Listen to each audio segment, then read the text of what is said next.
Fala pessoal, hoje o tema é Selic, né? A Selic diversionista. Foco não é hiperfoco. Tá? Por que eu estou falando isso? Bom, aconteceram duas situações ontem. Primeiro eu vou falar das situações pessoais, espero contribuir, tá? Isso aqui é uma playlist, esse vídeo vai fazer parte de uma playlist chamada Reflexões, já tem outras reflexões lá. Então vai ter um conteúdo, não deixará de ter um conteúdo, eu vou falar sobre esse conteúdo, tá? Mas eu queria fazer um link da situação que ocorreu ontem, que é uma mensagem para o gafanhoto do futuro, né, com com o que vem ocorrendo com relação ao mundo dessa questão de que as pessoas sofrem, né? Ah, porque a bolsa caiu, vai cair, porque a Selic vai, porque a Selic, e se a Selic... Bom, então, dito isso, tá, vou começar da situação pessoal, tá? Então eu estou com um canal, estou construindo um canal, fazendo aos pouquinhos. Estou feliz com essa missão que eu me coloquei, não de construir o canal, mas é uma missão que eu já tinha e achei que, vendo exemplos de outras pessoas, né, que meteram as caras e contribuíram demais na jornada dos outros, além do próprio mestre, eu falei, vou também me oferecer um pouco, né, ao mundo e entregar um pouco, de uma forma um pouco mais massiva, contribuir com as pessoas. E ontem, por exemplo, toda vez que eu não gravo vídeo todo dia, eu fico ansioso, tá? Então solto o vídeo a hora que for para ter esse controle de ansiedade, né? Eu simplesmente vou lá e faço. Também não é, vou morrer. Mas ontem eu não gravei, isso tem a ver, me deu uma cutucadinha. Pô, peraí, por que você está preocupado em gravar, né?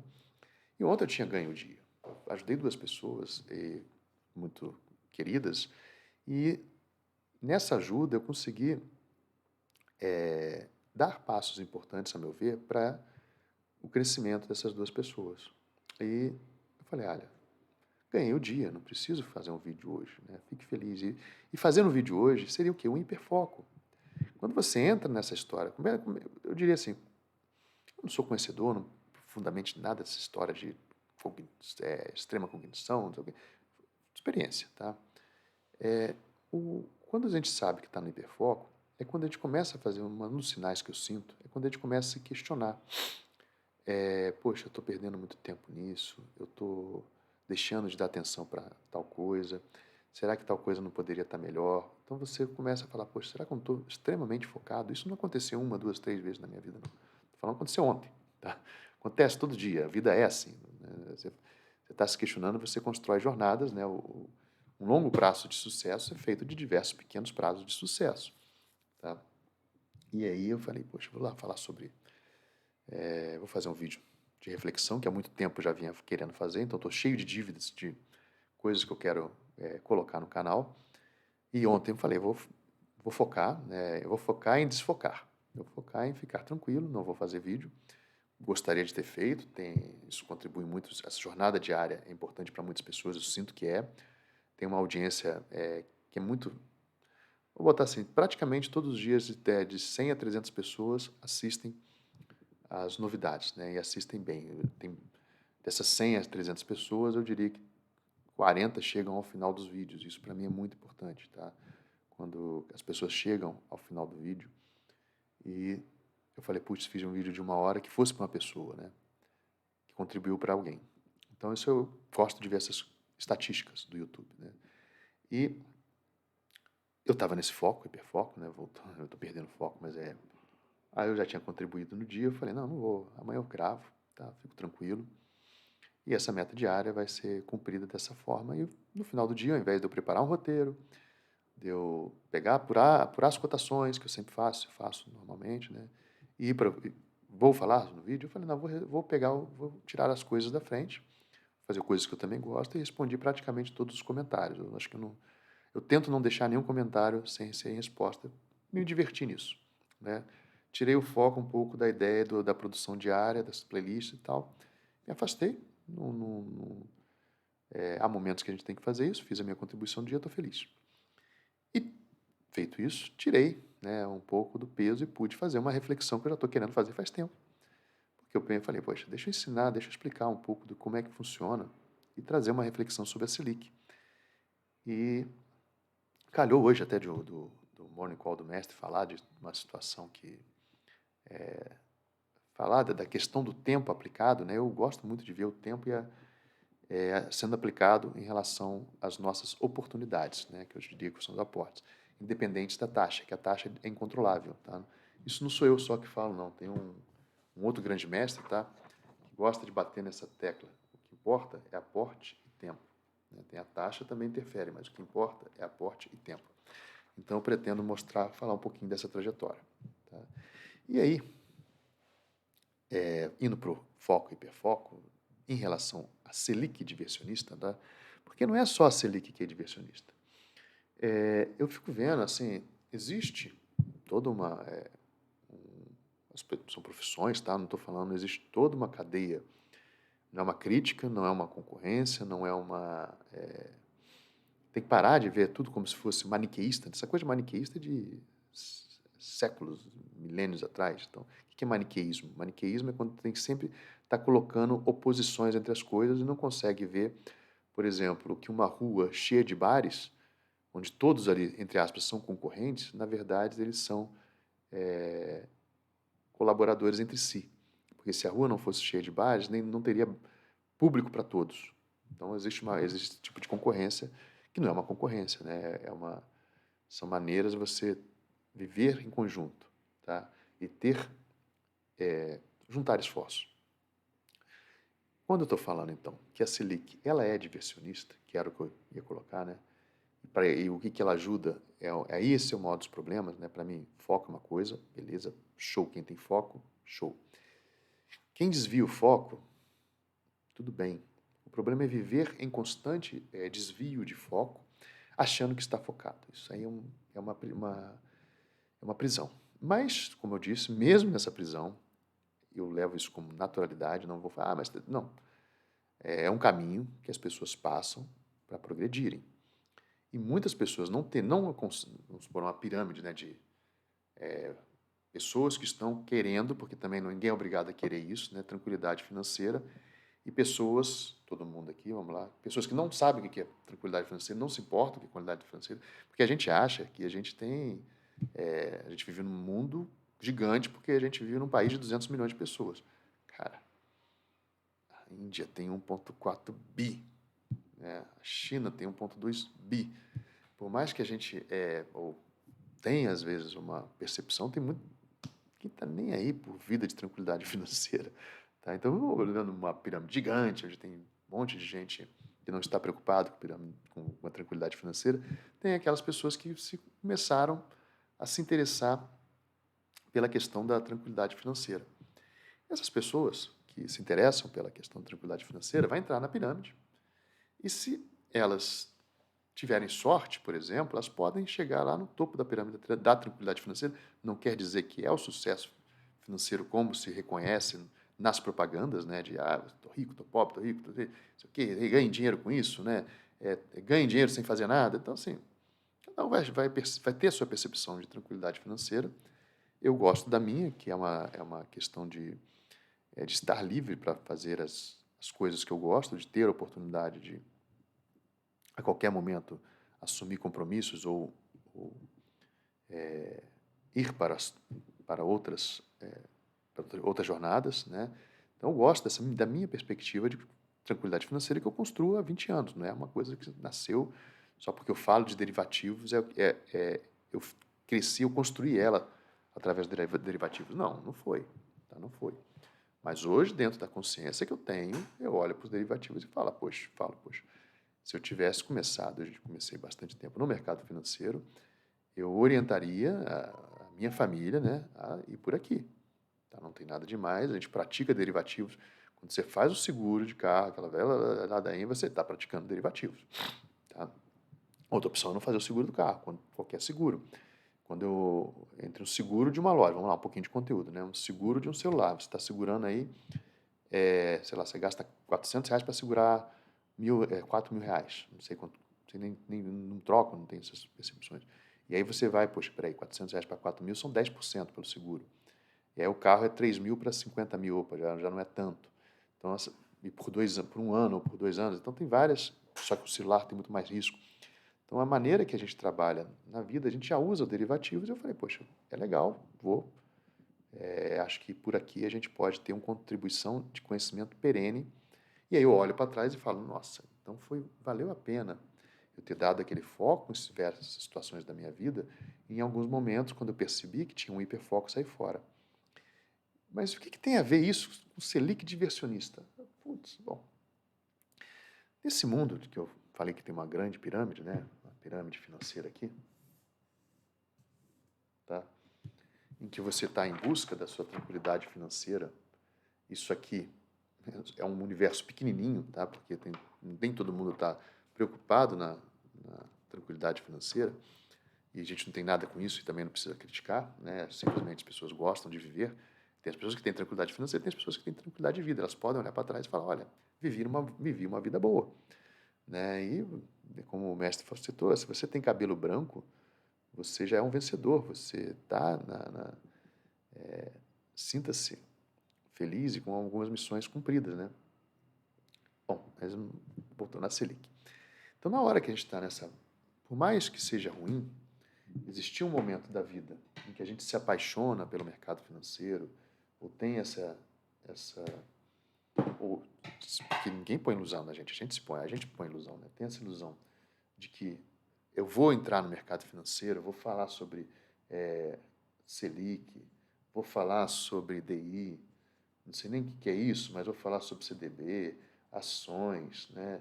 Renda variável, renda fixa, vou aprender esses termos, FI. Bom, a maneira como se entra nesse mundo, tá? Cada um vai seguir de uma maneira. Então, por pior que seja a maneira como isso aqui é colocado de uma forma diversionista, que existe o que o mestre chama de uma síndrome de primeiro degrau, em que fica todo dia a gente chega e recebe, durante umas 2 semanas, a gente fica recebendo, né? Vai subir taxa de juros, vai cair taxa de juros. Isso está gerando, isso pode gerar, né, não é culpa da. O papel está sendo feito, graças a essa pirâmide aqui, né, tem um grupo de diversionismo aqui que estimula o diversionismo. De novo, não estou falando que é ruim, bom, né, mas eu me sinto grato no momento em que eu entrei por esse mundo. Tá? Por quê? Porque se não tivesse esse monte de gente querendo propagar um conhecimento, seja ruim, seja bom, seja com interesse, desinteressado, não tem nada com eles, tem que ver comigo. Eu consigo me olhar e falar, vou progredir? Aí sim. Então, não vou, eu me sinto grato por mais canalha que eu tenha conhecido e mais canalha que tenha me iludido aqui. Eu sou grato a esse canalha que me colocou aqui, tá? Porque graças a ele eu consegui progredir. Não preciso também, o fato de eu ser grato a essa pessoa não quer dizer que eu vá. Ele cumpriu a missão dele, eu não devo nada a ele. Ele ganhou muito com todo mundo, eu fui um dos que ele ganhou. Não estou falando de ninguém específico, pelo amor de Deus, é porque às vezes a gente tem essas situações, essas sensações na vida, tá? Então, para progredir, a gente tem que sair dos grilhões que nos apertam, né? Então, não vale a pena, simplesmente deixa lá a pessoa falando sozinha, ela cumpriu uma missão, seja grata, porque graças a ela você chegou em determinado ponto, né? E ela não tem nada com isso, cada um vai cuidar da sua jornada e a responsabilidade é da própria pessoa pela própria jornada, né? Ah, mas aconteceu isso. Não, é um dia, para e pensa, quantas, sabe, um dia que você perdeu, no dia que você acordou, então não vale a pena. Bom, voltando ao Selic diversionista. O bom de fazer as reflexões é isso, é que eu vou, me perco, depois eu volto, mas está tranquilo. Então, quando a gente tem essa visão, né, o que é uma visão diversionista que atrapalha a progressão, tá? É essa que eu estou falando. Todo dia, você acordar de manhã e ficar, será que vai dar tudo certo? E a Selic hoje? O que a Selic interferiu? Pensa numa pessoa que você fala, poxa, essa pessoa tem tranquilidade financeira, ela foi atrás, deu bem. O que a Selic interferiu na vida dela? Quantas pessoas você conhece que são referências para você na busca, né, do seu equilíbrio financeiro, que olham a Selic todo dia, ou então que ficam preocupadas com a Selic todo dia? E eu pergunto mais, qual foi a última vez que a Selic subiu? Pergunta para elas. Se alguém falar, qual foi a última vez que a Selic subiu?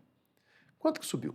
Se alguém falar aqui, né? Quanto que ela subiu? O que aconteceu nesse dia no mercado financeiro? O que aconteceu na semana anterior? Porque a super quarta vem aí, que foi a super quarta. Bom, a super quarta veio aí na terça todo mundo quer, porque teve feriado, porque isso, porque...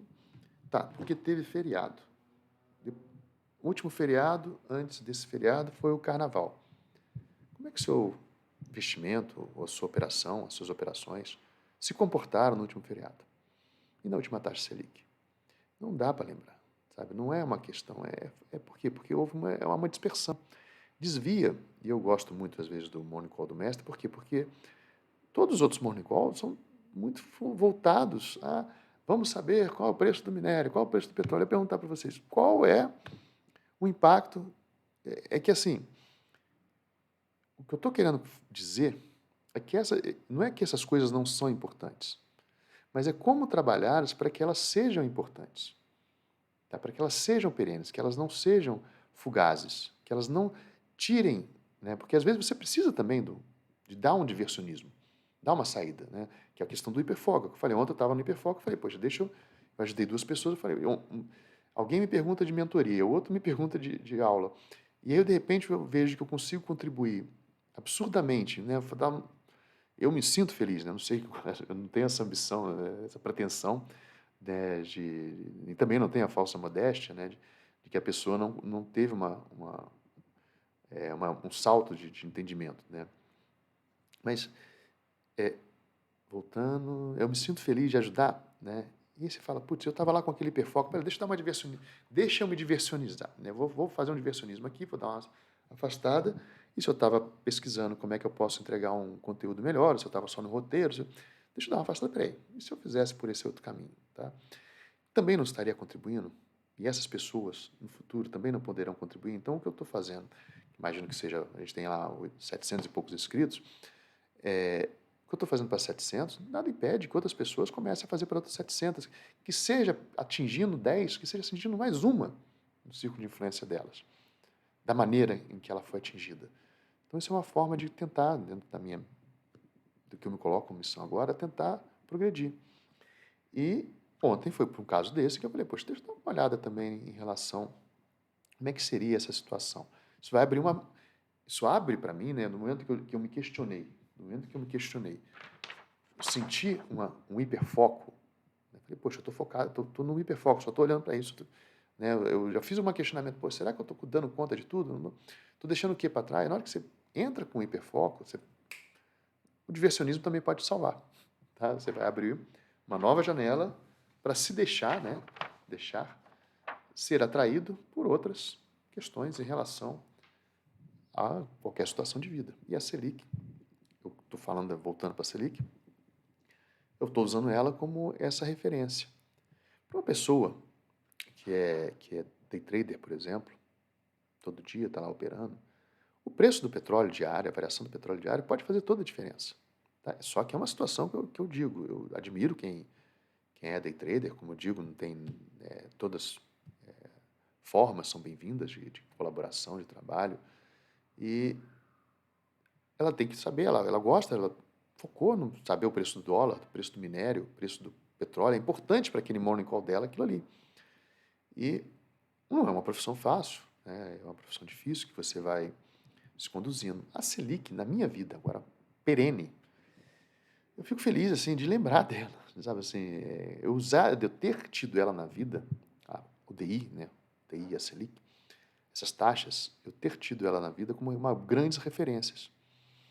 E aí é que vem eu já comentei isso em outras situações, e essas referências são importantíssimas, foram importantíssimas para mim. Então, a Selic, na minha vida, foi feita de alguma forma perene. Eu consigo determinar, por exemplo, né, Selic, inflação, DI, são 3 númerozinhos, que eu não tenho a menor ideia, por mais que eu estou falando aqui, mas eu não tenho ideia de quando que começou a Selic aumentar de novo. Eu sei que foi em torno de um ano para trás, mas que dia? Que aquele dia impactou na minha vida quando ela saiu?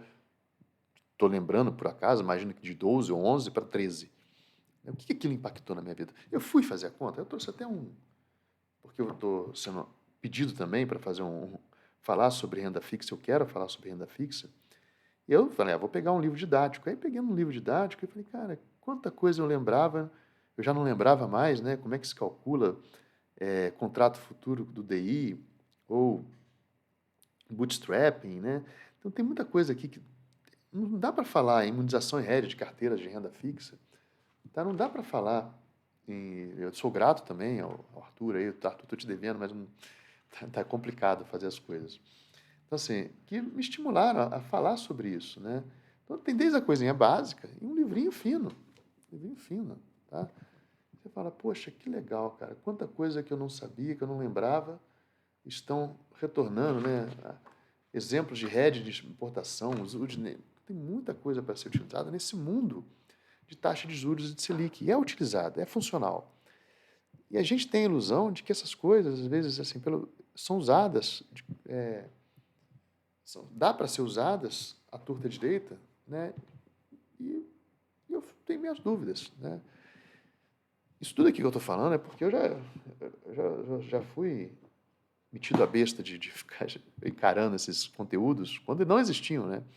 Então eu tenho esse livro aqui, ó, Mercado Financeiro, olha isso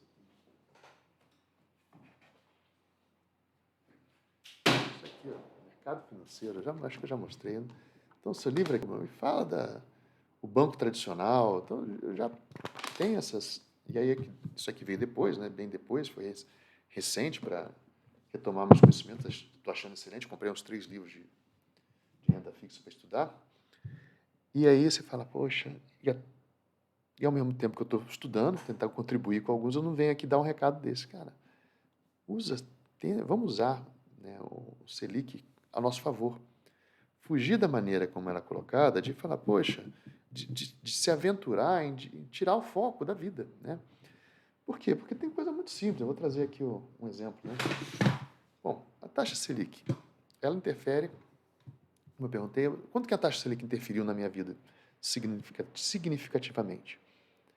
Olha para trás e fala, quando a taxa foi a 40 e poucos por cento, lá em 99, acho que foi assim que teve a reeleição do Fernando Henrique, ou seja, uma coisa, 18 anos, por que eu ia estar interessado nisso, né, cheio de vida para viver, e numa eleição de um ano para o outro, em que houve a questão da segunda reeleição, ou seja, um aspecto que eu vejo diversionista, mas que existia uma série de crises, teve uma crise do dólar, né, uma crise cambial, e jogaram a Selic lá para 40%. E eu já mexia, já fazia aporte, estava na renda fixa, já tinha dinheiro em poupança, eu gostava, sempre fui poupador, né, pequenininho, eu já ficava. Aí com 19 anos eu tive essa subida absurda da Selic. Eu trabalhava, dava minhas aulas particulares de física, inclusive. De repente, bum, subiu a Selic e aquele dinheirinho que eu estava lá rendendo, porque eu já vinha aportando, de repente vinha vira para 4% ao mês. Eu falei, que isso? Né? Salário pequeno, né, e com algum aporte razoável, porque, como eu falei, a ideia, aí quem gosta da viu aqui o Atacha, aporte tempo, né, quem adora o Basta é outro grande mestre, já falei. Então, eu naquela condição, eu falei, nossa, aquele momento, a Selic foi importantíssima para mim. Tá? Eu já sabia um pouco de DI, de taxa, a Argentina passando por maus bocados, inflação, quem viveu a inflação sabe como é que era, e eu não posso falar que eu vivi inflação, porque até posso, 9 anos eu tinha percepção, depois com a inflação, plano real, tinha 14, 15 anos, né? Então, é interessante a gente olhar para trás e falar, olha que legal, a Selic mudou a minha vida. E dali para frente, a Selic é meu patamar. Né? Por quê? Porque se eu quero ganhar, né? Se eu quero ganhar, como eu falo, aqui tem 100% da minha vida. É uma vida. Tá? Com 19 anos eu tinha 100% da minha vida. Eu pegava essa minha vida e dividia ela, né, em trabalho e estudo, né, e pessoal. Existia uma divisão da vida. O financeiro naquela época, né, a parte financeira, devia ser, sei lá, 2%. 2% da minha preocupação. Tem uma vida inteira pela frente. E quando a gente vai mais para frente, né? Esse aqui é o gafanhoto com 19 anos. Naquele momento, em algum outro momento da minha vida, né? Você acaba crescendo e você acaba não dedicando tanto para a vida pessoal, né? Que é a gente começa a sair de casa, e você começa a falar, poxa, eu estou incomodado com essas questões pessoais, e você aumenta o financeiro. Você está incomodado com as questões pessoais, você começa a aumentar, tira o pessoal, joga o financeiro, e aí você começa, o que era 2% do financeiro na vida pessoal, você começa a ficar preocupado. Né? E não estou falando que, de novo, não está errado, é fase de vida. A vida é para ser vida e para ter uma evolução. O canal é uma coisa pessoal, tá? Não tem nada a ver com o financeiro, tem um canal aqui.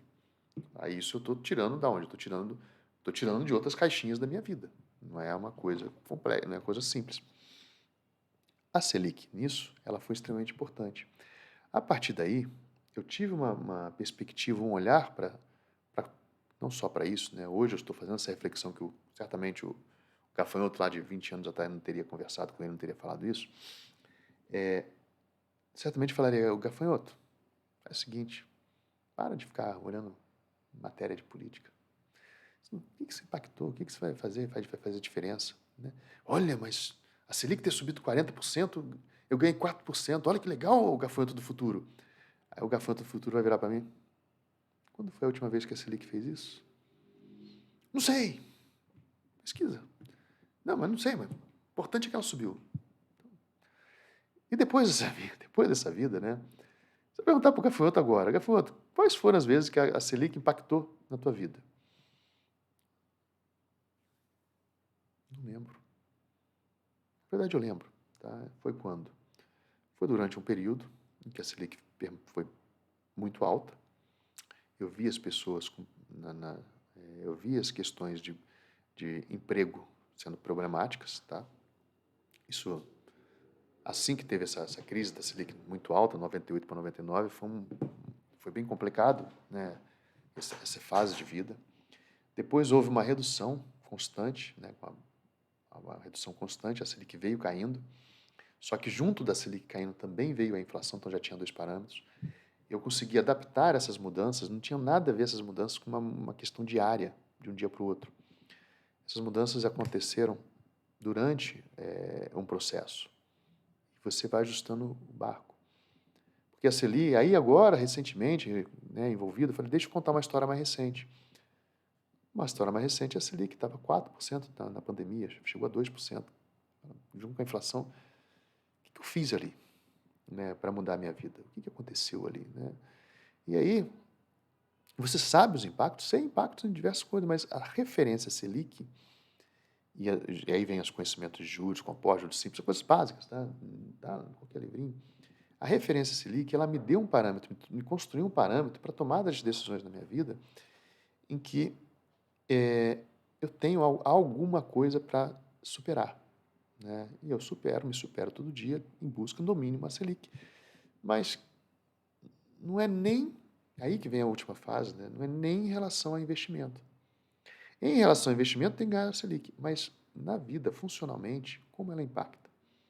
Tá na minha vida, que eu falei, na minha vida é o seguinte, olha, eu sei que vai ter um período aí, a gente está com uma Selic alta, vai ter um período que a economia está contida.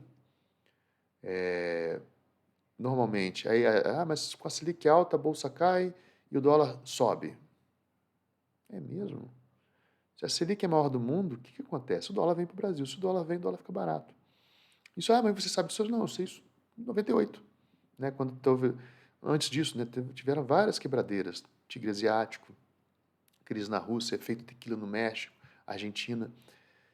Mas não foi vivendo naquele turbilhão contribuiu, mas não foi vivendo naquele turbilhão, foi olhando para aquele turbilhão depois de um tempo, falando, olha, são momentos. Então isso houve uma construção de conhecimento que ela serviu para a minha vida. Enquanto olhar para ela diariamente, me pautar nela, nas minhas decisões, e às vezes a gente nem sabe o que está acontecendo. Aí eu vou trazer um exemplo de vida, depois vocês apliquem para a vida, mas na verdade vou olhar para a estrutura, né, em que a gente vai olhar sobre lucro, uma ótica de lucro e uma ótica de taxa. Tá? Por exemplo, eu lembro isso, uma outra situação, né? Porque eu fui holder muito tempo, né? E não tem nada a ver assim, fui holder, não, mas não era, como eu falei, são caixinhas da vida, tá? Não quer dizer que eu fui holder, sei fazer algumas pirulitices com ações, sei estudar balanço, já estudava balanço, adorava estudar balanço, né? E nesse período tinha situações em que essas matérias, manchetes de inversionistas, causavam um impacto muito grande e as pessoas não sabem por quê. E aí a ideia aqui não é estimular que vocês procurem esse tipo de conhecimento, porque é um conhecimento, pode procurar, também não estou falando, não é estimular, mas também não é desincentivar, tá? Mas tenta antes, às vezes, trazer eficiência, trazer funcionalidade para esse conhecimento. Eu estava lá, gostava muito da Vale, estudava muito a Vale, não que eu não goste hoje, né? A Vale. Por exemplo, ações, buy and hold. Pô, eu peguei a buy and hold, eu comecei a comprar ações na época das privatizações, que era nadar de braçada, né? Mas isso é outra história. Então, nem sempre, se eu fregar para vocês, eu tive sucesso com buy and hold lá e não sei o quê. Não, pô, privatização era outro patamar de discussão com relação a ser buy and holder. Aconteceu, é uma coisa que pode não acontecer de novo. Não adianta a gente pautar a nossa vida em relação a isso. Não é um conhecimento útil rápido, né? E aí eu estava lá, voltando para a história, né? Uma situação que me chamou a atenção foi quando teve a China começou a crescer demais e os preços do minério explodiram. E eu vou usar esse exemplo, né? Explodiram. Eu estava posicionado na Vale uma vez, né? E posicionado em venda coberta. Já mexi com opções 2000, não lembro, 2005, entre 2006 e 2007 que foram. Eu posicionado com venda coberta, tive que entregar a Vale, né, por um preço que eu não queria, ela subiu muito mais depois, não lembro o que foi, não sei o ano exato, mas entreguei um preço. E era óbvio, né, a lógica. Né, e vou trazer essa obviedade, depois dar um passo. Eu vim lá da questão pessoal, devo trazer essa obviedade e vou falar sobre a aplicação disso na vida. Né, que se fosse falar para vocês, invistam em alguma coisa, invistam em juros simples, juros compostos, né, olhar para isso aqui e não focar. Isso eu vou trazer um vídeo sobre isso, que eu acho extremamente interessante. O quanto isso aqui te ilude, e às vezes o ideal do foco é esses dois aqui. Tá? Mas eu vou mostrar isso conta, de juros compostos. Tá? Então a gente vai trabalhar um pouco sobre isso já já. Não, já não, em algum momento do canal. Hoje não dá, que já estou aí com meia hora de blá blá blá, né? Bom. E aí, imagina, por exemplo, o que aconteceu nessa época da Vale, tá? Eu vou dar um exemplo aqui, valores chutados. Imagina que o custo do minério é R$1.000. E a China deu um salto do minério, acho que 70%. O preço do minério subiu de 70%. E a China aceitou pagar não sei quantos por cento mais caro.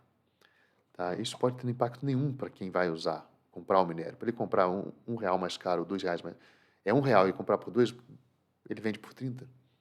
Então, ele vai pegar o custo do minério, como está aqui, R$1.000, o lucro dele é 30. E o preço internacional do minério é 1.300. Então, essa é a planilha.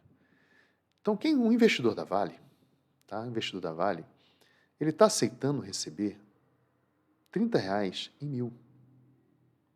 Então, o investidor da Vale está aceitando receber 3% em 1.000. E isso com o preço do minério é 1.300. Então, qual é a situação aqui? A situação é, mercado atual, 3% de lucro. Aí vamos supor que o minério aumenta 10% no mundo. Houve lá o impacto da China, 10%. 10% de 1.300, então o investidor aqui está aceitando 3%. 10% de 1.300 vai gerar aqui R$130. Então, 10% de 1.300, porque aumentou o preço de minério no mundo. E a Vale extrai minério. Não aumentou o custo dela. 10% de 1.300 é igual a 130. Bom, então quem tinha? Isso, aumentar o preço do minério internacionalmente. Ou, se você pegar agora os fretes, logísticas, né, chips, aí tudo aumenta. Na vida das pessoas, impacta, lembra da pirâmide, né? quem está interessado em focado em financeiro. Tem 1 bilhão de gente na China, 1 bilhão de gente na Índia, a gente não sabe quem está olhando para essas coisas, né? Então, não vamos ser mais contidos, né? Então, 10% aqui de aumento no preço do minério, joga uma inflação, que seja, tá? 10% que jogue, mas eu quero ver a conta, é o que o semestre, né, o Baster fala, é o detalhinho, né? Não, mas esse 10% aqui no mundo vai aumentar o preço do minério, então você não pode falar que o custo do minério não aumentou. Não, não aumentou. Ah, mas é a inflação que o minério aumenta no mundo? Porque, tá bom, aumenta, depois a gente pode aumentar depois o custo aqui, mas não vai entrar. Mas, imediatamente, no momento que o mundo tem um aumento de 10% do minério, é como se eu tivesse um lucro de R$ 30, agora o meu lucro, o minério passa a custar 1.430, o minério passa a custar 1.430, e o meu lucro pode ser que suba de 30 para 130 a mais, né, de 160. Então, de repente, é como se eu tivesse, e eu gosto de comparar com relação a isso, eu ganhasse, vamos supor que seja aqui, esse lucro é distribuído em dividendos, eu ganhasse R$ 30 a cada 1.000 que eu invisto, ganhava 3%, e de repente eu tivesse um aumento de 30 mais os 130%, eu tivesse um aumento de 500%, 400% aqui. É como se o salário quadruplicasse. Então, é como se eu tivesse 4 vezes mais. O aumento salarial de 4 vezes mais por causa dessa notícia do minério ter aumentado. Veja bem, apenas um modelo, não quer dizer que você falar que aumentou, não tenho noção, isso aqui é tudo preço chutado, não tenho noção dos parâmetros de custo. Então, qual é o custo? E na época a Vale foi excelente para a Vale, nossa, bombou, foi uma subida absurda. Isso vale para Petrobras, para a Vale, então é muito difícil a gente, e aí foi quando a gente percebe, peraí, deixa eu dar eu estava na bolsa, eu era holder, eu comecei a entrar com venda coberta, e venda coberta é isso, é aquilo. E aquele momento foi um momento de sorte, porque eu parei de fazer venda coberta ali. E comecei, a partir dali, a focar eu falei, poxa, eu estava na época de estudar para alguns concursos, eu estava ali, parei de focar nessas coisas e falar, cara, eu sei, eu conheço, há muito tempo estudo, né? Teve um aumento aqui quando tem 4 vezes mais aqui de aumento no lucro, um monte de gente, porque quando é que o minério aumentou 10%? O lucro era 30, passou a ser 160. Quando que isso aqui vai deixar de acontecer? Quando é que o minério volta ao preço? Aumentou e era uma questão de crescimento econômico da China. Quando é que volta o preço? O cara bate o olho e fala, os próximos 10 anos não vai voltar o preço nos próximos 10 anos. Putz, não vai voltar o preço nos próximos 10 anos? Não. Então, imediatamente, essa subida que dá na Bolsa, vai ter essa análise, se é uma coisa conjuntural, se é pequena ou se é estrutural. Por causa dessa análise de 3%, eu ganhava 3% e passo a ganhar 16% de lucro, 15%, ou seja, 400% a mais, por causa dessa análise, alguém algum dia, tinha um monte de investidor na Vale que aceitava 3%. Teve um monte de investidor na Vale que aceitava 3%. Quando eu ver que isso aqui é um fator conjuntural, nos próximos 2 anos a Vale vai ficar nesse patamar, o preço, quem estava pagando aqui na Vale R$ 1.000 no custo, vamos botar o custo da Vale, para receber 3%, vai aceitar pagar 4 vezes mais no valor da ação. E a ação explode. Porque a pessoa aceitava pagar 3, por que eu não aceito pagar o dobro? Então, por causa de um aumento de 10% no preço do minério, eu posso levar uma empresa a dobrar de preço. Eu estou falando dobrar de preço, mas o lucro aumentou 4 vezes mais. As pessoas estavam dispostas a receber 3% de lucro. Quem disse que a empresa não pode quadruplicar? Tá? E se a empresa for pequena? E se a empresa for grande? Como é que isso mexe no mercado financeiro? Tá? Isso é um assunto para uma próxima reflexão. Voltando para a Selic.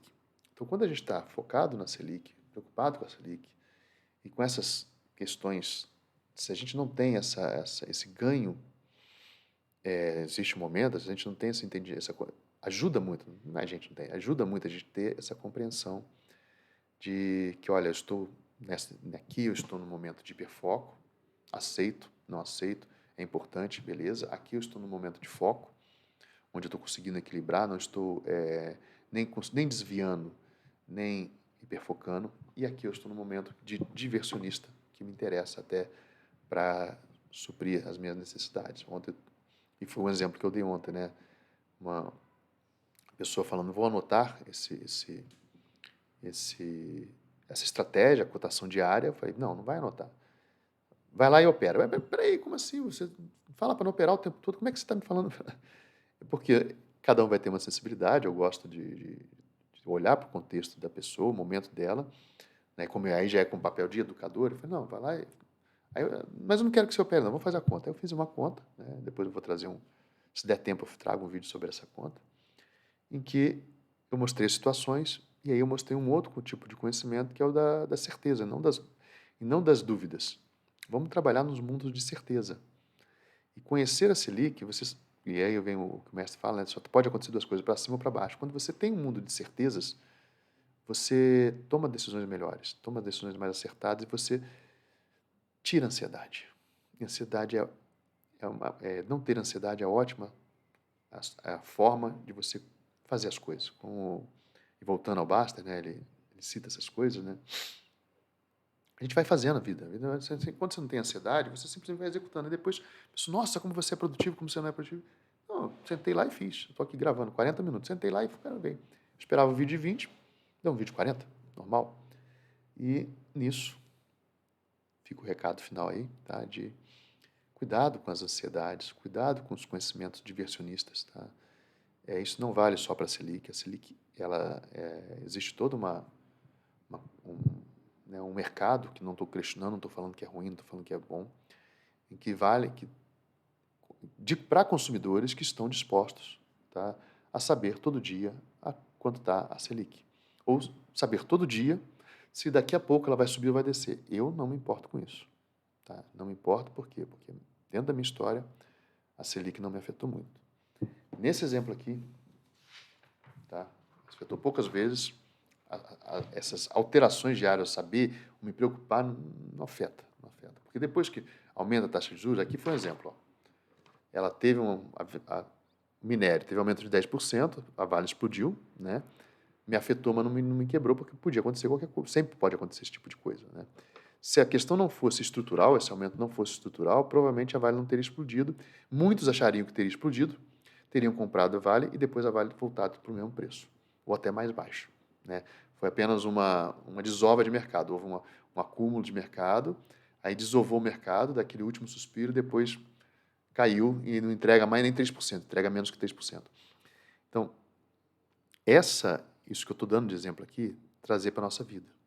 O que é trazer para a nossa vida? Bom, se você tem uma vida em que teu custo, o teu trabalho te paga R$ 1.300, você tem um custo de jornada de R$ 1.000, e você consegue economizar 30, ao invés de utilizar o tempo, como no mundo dos investimentos, para tentar tirar 3% desses 30, né? Porque eu vou pegar esse lucro, vou poupar e vou tentar buscar o DI. Vou pegar esse lucro, vou poupar, beleza, e vou tentar buscar o DI. Você vai ganhar, poxa, eu consigo DI, eu consigo 2 vezes DI. Beleza, você consegue 2 vezes DI em cima desses R$ 30. Você consegue, vamos botar 25%?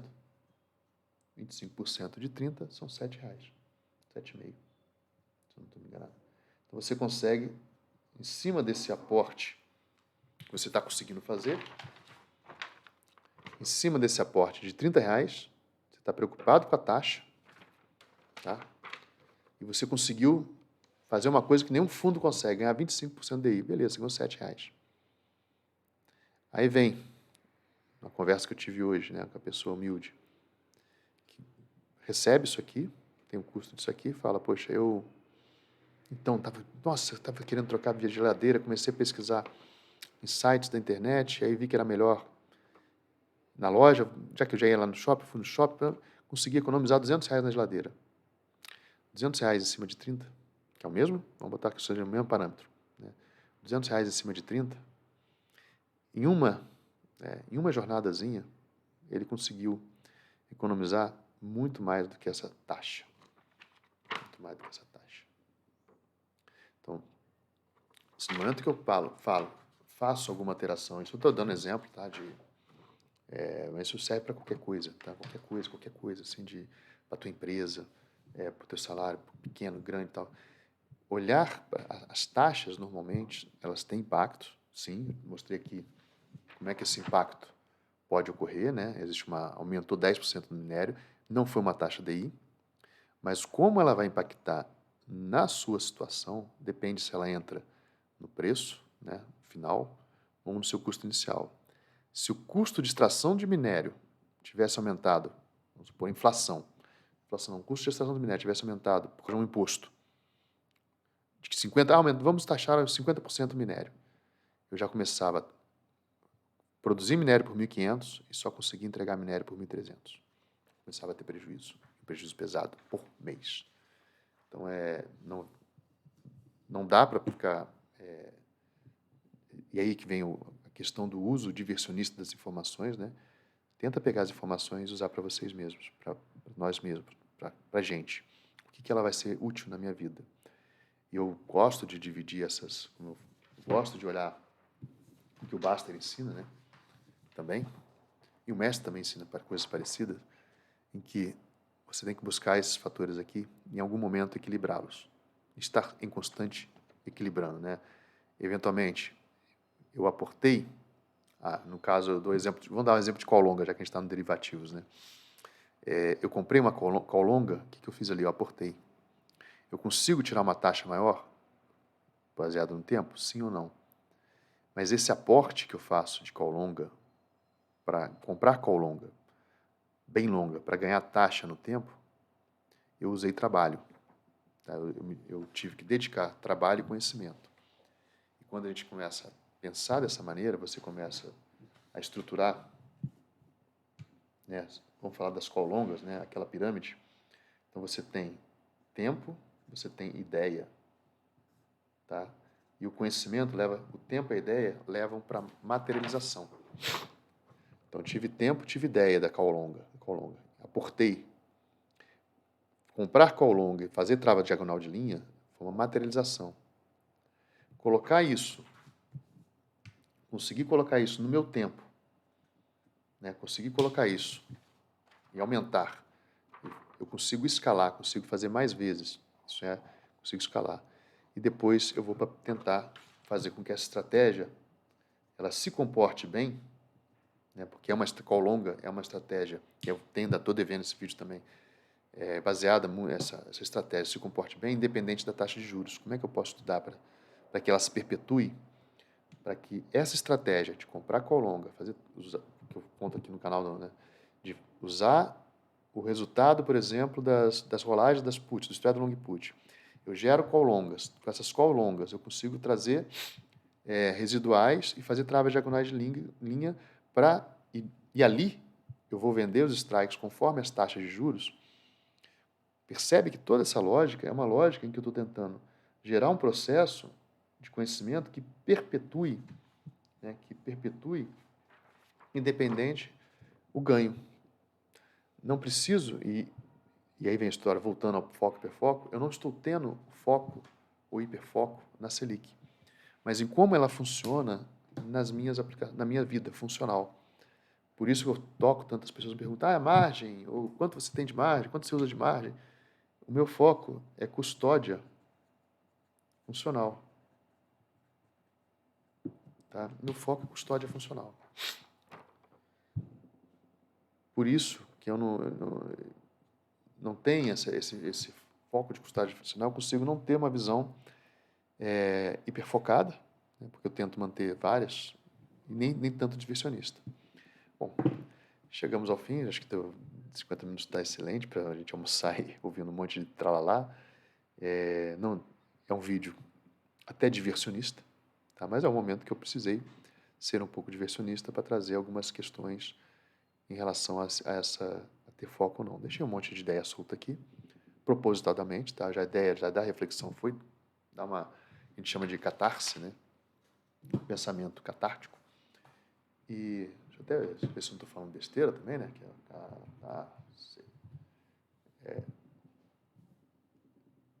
Nossa, aí agora começa um monte de...